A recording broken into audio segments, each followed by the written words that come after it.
વ્યક્તિના દિવસની શરૂઆત ઘડિયાળના કાંટાથી શરૂ થતી હોય છે. વિશ્વમાં 40 દેશોને પોતાની ઘડિયાળના કાંટે રાખનાર ભારતનું એકમાત્ર ગ્રુપ એટલે અજંટા ગ્રુપ, કે જેની શરૂઆત ટ્રેન અને સામાન્ય દુકાનથી થઈ હતી, જેનો પહેલો ઇન્ટરનેશનલ ઓર્ડર માત્ર 200 ઘડિયાળનો હતો.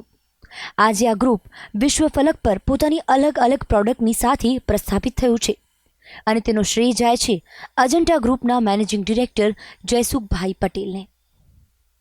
स्वागत है सर आपका इस खास शो में. नमस्कार, थैंक यू। सबसे पहले जानना चाहेंगे कि हम धीरे धीरे आपकी पूरी इंडस्ट्री के लिए बात करेंगे, लेकिन सबसे पहले थोड़ा सा पीछे जाएंगे 1971 के करीब.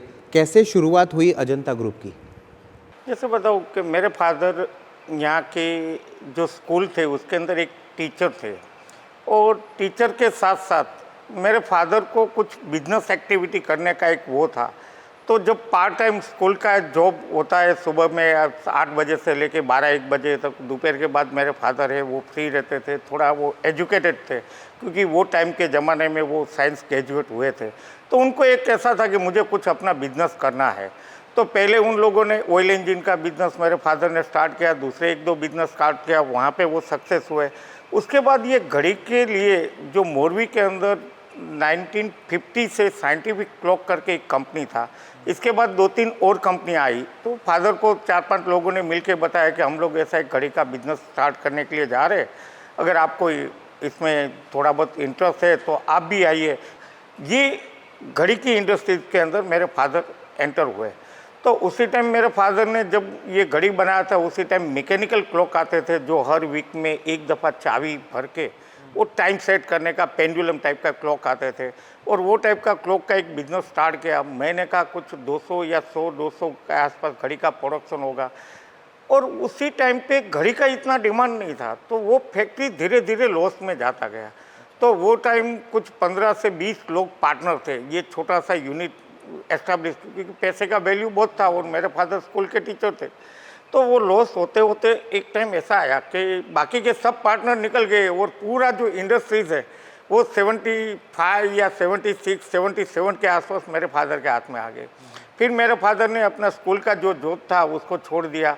मेरे जो बड़े भाई थे वो भी ये बिज़नेस के अंदर एंटर हो गए. मेरे फादर ने अपने ब्रदर को भी इसके अंदर एंटर किया, और सब लोगों ने मिल के ये बिज़नेस को टैकल करने की ट्राई किया. तो एक ब्रदर है वो राजस्थान पे चला जाता, एक ब्रदर MP चला जाता, एक ब्रदर तमिलनाडु चला जाता. साथ में घड़ी 50-100 नंग घड़ी लेके ट्रेन के अंदर, बस के अंदर लेके जाते, हर एक दुकान वाले के पास जाते थे कि भैया ये 2 घड़ी रखो, जब बिक जाएगी तब आप हमको पैसा देना. ऐसे करते करते उन लोगों ने बहुत मेहनत किया, बहुत हार्ड वर्क किया, और धीरे धीरे एक जो हम लोगों का 200-300 पीस का प्रोडक्शन का कैपेसिटी था वो 500-700 तक ये लोग लेके गए.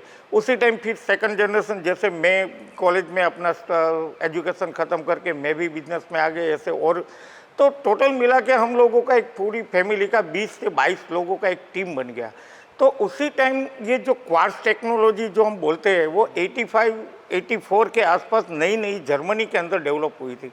उसका प्राइस इतना हाई था, तो वो टेक्नोलॉजी इंडिया के अंदर एक्सेप्ट होना वो बहुत मुश्किल था. तो हम लोग थोड़ा स्टेबल हो चुके थे, लेकिन इतना स्टेबल नहीं हो चुके थे कि नया टेक्नोलॉजी का कोई कोलैबोरेशन लेके आ जाए, या जर्मनी, जापान ऐसा कोई कंट्री में जाके नया कुछ लेके आ जाए.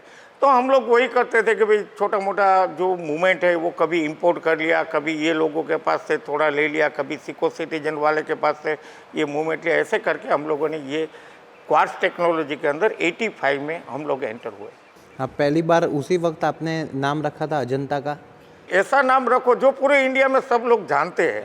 तो उसी टाइम ये जो अपना अजंता इलोरा का केव्स है जो महाराष्ट्र के अंदर औरंगाबाद के, वो नाम थोड़ा फेमस था और सब लोगों को ये पता था. तो फादर को ऐसा लगा कि क्यों ना हम लोग ये अपना फैक्ट्री का नाम अजंता रख. तो उसी हिसाब से फादर का सजेशन उसी टाइम का वो था कि नाम ऐसा कोई रखिए आपके जो थोड़ा बहुत पूरे इंडिया के अंदर फेमस हो. अजंता की बात करें तो अजंता 85-90 से तो बहुत आगे बढ़ चुका था. आप इंटरनेशनल मार्केट में कैसे गए सबसे पहले और कैसे आपने वहाँ पे सस्टेन किया? तो 85 से लेके 88 तक हम लोगों ने अपना जो एक स्ट्रेटेजी है वो उसी हिसाब से तय किया कि भाई हम लोग इंडिया के अंदर अपनी कंपनी का एक ऑफिस ओपन करेंगे हर जगह पे. और वो ऑफिस से 3 स्टेट 4 स्टेट को हम लोग मार्केट कवर करेंगे और वो ऑफिस पे एक एक ब्रदर फैमिली का एक एक मेंबर वो ऑफिस को हैंडल करेगा। तो सबसे पहले हम लोगों ने कलकत्ता में फर्स्ट ऑफिस ओपन किया, फिर बॉम्बे में किया, फिर बेंगलोर, फिर हैदराबाद, दिल्ली, चेन्नई, ऐसे करके 12 सेंटर के अंदर पटना, तो हर 2 स्टेट 3 स्टेट के बीच में एक ऑफिस ओपन करके हम लोग वहाँ से एक फैमिली मेंबर बिठा के वहाँ से मार्केटिंग करते गए। तो 88-89 तक इंडिया के अंदर नंबर 1 ब्रांड क्लॉक के अंदर हम लोगों का प्रोडक्शन भी इतना हो गया था, क्वास्ट टेक्नोलॉजी में भी आ गए थे, फाइनेंशियली भी हम लोग स्ट्रॉन्ग हो चुके थे। उसी टाइम मार्केटिंग में, एडवर्टाइजमेंट में भी हम लोग काफ़ी खर्चा करने लगे थे अजंता ब्रांड को पॉपुलर करने के लिए, अजंता क्वार्ट्स को पॉपुलर करने के लिए। तो एक लेवल पे हम लोग पहुंच गए थे। तो उसी टाइम कभी कभी जो अपने इंडियंस होते हैं एनआरआई, जो कोई अफ्रीका में रहता है, कोई मिडल ईस्ट में कहीं पे काम करता है, कोई यूएसए में, वो लोग जब इंडिया आते थे, कभी कोई फैक्ट्री की विजिट करते थे, तो उसी टाइम वो लोग भी वही बोलते थे कि नहीं नहीं, इतनी अच्छी प्रोडक्ट आप लोग बनाते हैं तो आप लोग हमको 200 घड़ी एक्सपोर्ट करो ना, हम वहाँ पे बेचेंगे, या हम लोगों को घर के लिए चाहिए या किसी को गिफ्ट के लिए चाहिए। तो उसी टाइम थोड़ा दिमाग में एक सोच आया था कि यस, अगर ये लोग इतना अच्छा अपनी प्रोडक्ट के बारे में बोल रहे हैं, इट मीन्स हम लोगों की प्रोडक्ट शायद इंडिया इंटरनेशनल मार्केट के अंदर कहीं ना कहीं क्लिक हो सकती है। और पर्सन टू पर्सन मार्केटिंग भी हो रही थी उसकी। हाँ, तो उसी हिसाब से था। तो फर्स्ट मेरा विजिट था बांग्लादेश का। तो ऐसे ही मैं कलकत्ता गया, कलकत्ता से मैंने एक वीज़ा लिया, वीज़ा लेके मुझे ऐसा लगा कि भाई चलो मैं एक दफ़ा ढाका जाके आता हूँ। तो उसी टाइम मैं ढाका गया, एक घड़ी वाले की दुकान पे, तो 10-12 घड़ी मैं अपने साथ लेके गया था। घड़ी वाले की दुकान पे गया, वो भी अपना बांग्लादेश और इंडिया तो एक सेम लैंग्वेज वाला, अपना इंडियन जैसा ही सब कुछ वहाँ पे। तो देखा तो उन लोगों को भी अच्छा लगा कि ये इतना अच्छा बन, तो उन लोगों ने मुझे एक 500 पीस का ऑर्डर दिया, 500 पीस वॉल क्लॉक का। तो मैं तो इतना खुश हो गया, 500 पीस का ऑर्डर, इतना बड़ा ऑर्डर, और बांग्लादेश के अंदर। तो यहाँ पे आके सबको बोलने लगा कि मैं ऑर्डर लेके आया, मुझे इतना अच्छा मिला। 500 पीस घड़ी हम लोगों ने एक्सपोर्ट भी कर दिया, और वहाँ से मुझे 200 पीस का रिपीट ऑर्डर विदिन 1 मंथ आया। तो मुझे एक दिमाग में बैठ गया कि यस, हम लोग ये कर सकते। तो दूसरे महीने में श्रीलंका चला गया, वहाँ से मुझे एक 2000 पीस का ऑर्डर मिला। तो मैंने बोला ये अपनी प्रोडक्ट चल सकती। फिर मैं दुबई गया, तो दुबई से मुझे 2 कंटेनर का ऑर्डर मिला। तो जैसे ही दुबई से 2 कंटेनर का ऑर्डर मिला, तो उसका एक बेस हम लोगों को ख्याल में आ गया कि यस, हम लोग ये अपनी प्रोडक्ट अफ्रीका और मिडल ईस्ट के अंदर एक्सपोर्ट कर सकते हैं। और आज हम लोग कम से कम 45 to 50 कंट्री के अंदर माल एक्सपोर्ट करते हैं, और हर एक अफ्रीका और मिडल ईस्ट कंट्री के अंदर ऐसे हम लोगों के डिस्ट्रीब्यूटर है जो साल का 12 कंटेनर, 15 कंटेनर, 20 कंटेनर का एक छोटा सा एग्रीमेंट जैसा बनता है, और रेगुलर हम लोग उसको एक्सपोर्ट करते हैं। तो एक बिजनेस के हिसाब से एक इंडस्ट्रीज वाले को जो एक रेगुलर बिजनेस चाहिए कि भाई उसको day to day factory run करना है, उसको वर्कफोर्स को मेंटेन करना है, उसको फाइनेंशियल स्टेबिलिटी चाहिए, उसको हर एक चीज़ की स्टेबिलिटी चाहिए। तो 30 to 35% हम लोग उसी हिसाब से हम लोगों का एक बैलेंस बिजनेस जो चाहिए वो हमको मिल रहा है। 93-95 के बाद की बात करें तो घड़ी ज़रूरत की चीज़ कम हो गई और डेकोरेटिव और गिफ्ट आर्टिकल ज़्यादा बन गए। तो उसके आपने नए नए इनोवेशन, नई नई डिज़ाइन, नए नए क्रिएशन पे आपने बहुत ज़्यादा जोर दिया। मैं बताऊँ कि एक टाइम जब ये 92-95 के बीच का जो 90 से 95 का जो टाइम है, उसी टाइम हम लोग वो लेवल तक पहुंच गए थे कि world largest clock manufacturing of the company का एक लेवल हमको मिल गया था। और पर डे हम लोग 1 लाख पीस घड़ी बनाते थे। और बोलते हैं ना, तो जो आदमी महत्वाकांक्षी होता है, जो ग्रुप एक वो होता है, तो एक टाइम ऐसा हो गया कि हम लोग पहले घर के अंदर एक घड़ी रखती थी।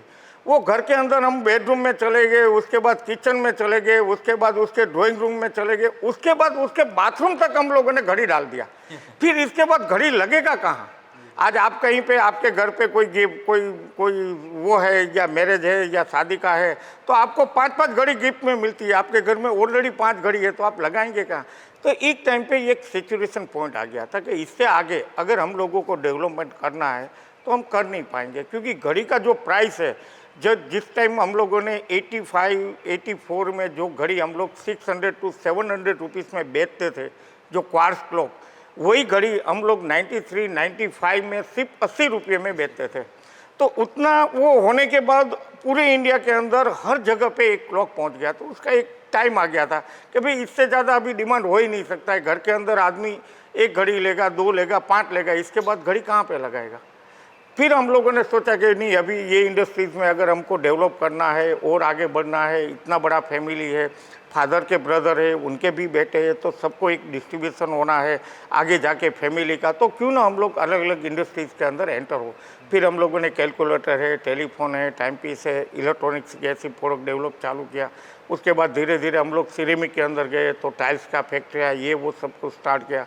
फिर इसके बाद मेरे ब्रदर है, वो केमिकल इंजीनियर वगैरह थे, तो उन लोगों ने फार्माटिकल्स का बिजनेस स्टार्ट किया।